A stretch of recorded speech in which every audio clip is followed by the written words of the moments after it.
আসসালামু আলাইকুম রহমতুল্লাহি ওয়া বারাকাতুহু। বুড়িমা রান্নাঘর থেকে দেখতে সাথে চলে আসলাম ছোট্ট একটা ভিডিও শেয়ার করি। তো এই ভিডিওটা হচ্ছে শিং মাছ ভোনা।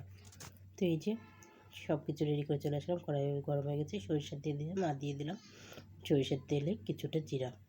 তো এই জিরাটা এই যে ফুটতে রয়েছে, এখন আমি দিয়ে দিব কুচানো কাঁচা পেঁয়াজ।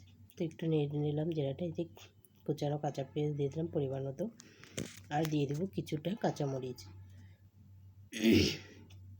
তো পেঁয়াজটা সুন্দর মতো নেড়ে নিচ্ছি, নিয়ে এই যে কাঁচামরিচগুলো দিয়ে দিলাম আর স্বাদ মতো লবণ। এতে করে দ্রুত পেঁয়াজটা নরম হয়ে যাবে এবং ভাজা হয়ে যাবে তাড়াতাড়ি। তো এই যে পেঁয়াজ ভাজা হয়ে গেছে, এখন দিয়ে দিলাম রসুন আদা বাটা।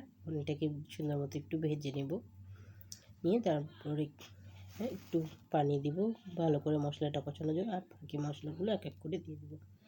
তো এই যে পানি দিয়ে দিলাম অল্প পরিমাণে মশলাটা কষানোর জন্য। একটু নেড়ে চেড়ে পানিটা মিক্স করে দিলাম। এখন এই যে হাফ চামচ হলুদ গুঁড়া, হাফ চামচ জিরা গুঁড়া এবং হাফ চামচ ধনে গুঁড়া আর হাফ চামচের কম শুকনো মরিচের ফাঁকি দিব, জাস্ট একটু কালার হওয়ার জন্য। তো এটাকে একটু নেড়ে দিচ্ছি, যেহেতু পানি চারিদিক থেকে ফুটে যাচ্ছে। তো এই জন্য এই যে হাফ চামচেরও কম মরিচের ফাঁকি দিয়েছি, জাস্ট এই যে একটু কালারের জন্য। তো এই যে সুন্দর মতো মশলাটা কষিয়ে নিলাম। এখন আগে থেকে যে ধুয়ে রাখা শিং মাছগুলো সেগুলো এই যে দিয়ে দিলাম। তা এটাকে সুন্দর করে এই মশলার রস এবং মশলার সাথে সুন্দর করে কষিয়ে নেব।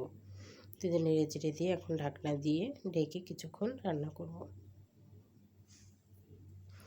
বুড়িমা রান্নাঘর ইউটিউব চ্যানেলটি যারা এখন সাবস্ক্রাইব করেনি তারা জলদি সাবস্ক্রাইব করে নিন, আর ভিডিওটা ভালো লাগলে লাইক কমেন্ট শেয়ার বেশি বেশি করে করবেন এবং কমেন্টসের মাধ্যমে আপনাদের মতামত জানাবেন, আর নতুনদের দেখার সুযোগ করে দেন। তো এই যে সুন্দর মতো মাছটা কষিয়ে নিয়ে যে পরিমাণ মতো পানি দিয়ে দিচ্ছি।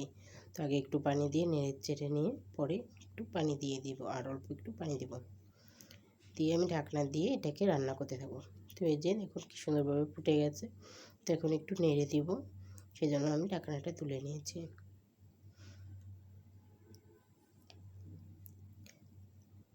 এভাবে মাছ মানে শিং মাছ রান্না করে না, শুধু যে কোনো মাছ এভাবে রান্না করবেন, দেখবেন অনেক ভালো লাগবে খেতে। আর আশা করি বাসায় এভাবে ট্রাই করে দেখবেন, ভালো লাগছে, নিরাশ হবে না। তো এই যে তৈরি হয়ে গেল আমার শিং মাছের ঝোল। দেখুন কত সুন্দর লোভনীয় একটা খাবার, একদম পুষ্টিকর, যেমন দেখতে সুন্দর তেমন এর গুণগান।